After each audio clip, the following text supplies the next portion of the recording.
Halo kawan, baru-baru ini kita dihebohkan dengan peristiwa meledaknya pipa di depo bahan bakar milik Pertamina di daerah Pelumpang, Jakarta Utara. Penyebab peristiwa ini diduga karena kesalahan teknis saat proses pengisian bahan bakar, sehingga menimbulkan ledakan.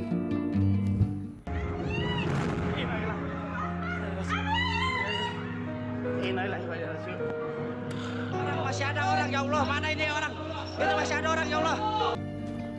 Ledakan ini menghanguskan rumah di sekitar depo tersebut dan memakan korban luka-luka, bahkan korban jiwa.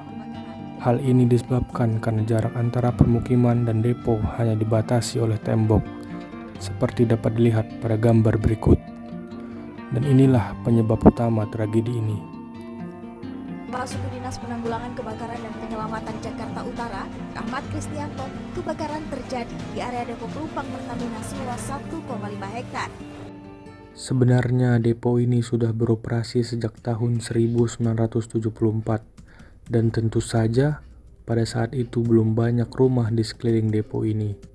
Seiring pertambahan penduduk di Jakarta, tumbuhlah permukiman yang dibangun di atas lahan milik Pertamina di sekitar depo ini.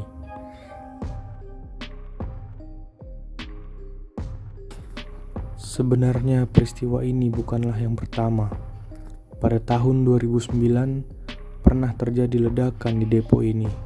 Saat itu, pemerintah melalui Kementerian Energi BUMN menyarankan untuk dibangun zona aman berjarak 50 meter di sekeliling depo ini sebagai upaya mencegah meluasnya dampak yang ditimbulkan saat terjadi kecelakaan kerja. Sayangnya hingga saat ini belum ada aturan yang jelas mengenai zona aman di sekitar depo bahan bakar di Indonesia. Berkaca pada pembangunan depo bahan bakar di luar negeri, depo di sana dibangun di lahan luas tanpa ada bangunan lain di sekitarnya, apalagi permukiman. Di negara tetangga kita, Malaysia, zona aman diatur secara rinci untuk melindungi kehidupan di sekitarnya.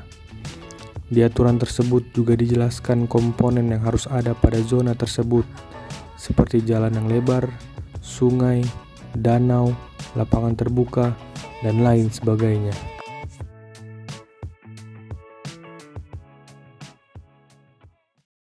Untuk mencegah kejadian serupa terjadi, ada beberapa hal yang dapat dilakukan baik oleh Pertamina maupun pemerintah. Yang pertama, Pertamina harus memperketat manajemen keselamatan kerja pada setiap proses kegiatan yang terjadi di depo, sehingga meminimalisir peluang kejadian meledaknya pipa atau kejadian lain. Yang kedua, pemerintah harus membuat aturan rinci untuk mengatur zona aman di sekitar objek vital.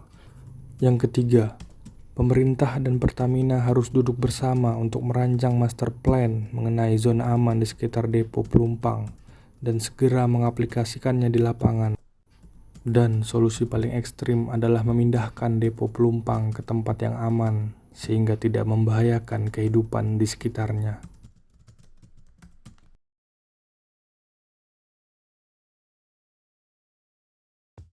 Kira-kira itulah solusi yang dapat dilakukan untuk mencegah tragedi Pelumpang ini terulang kembali.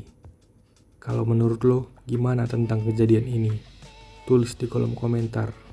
Sampai jumpa.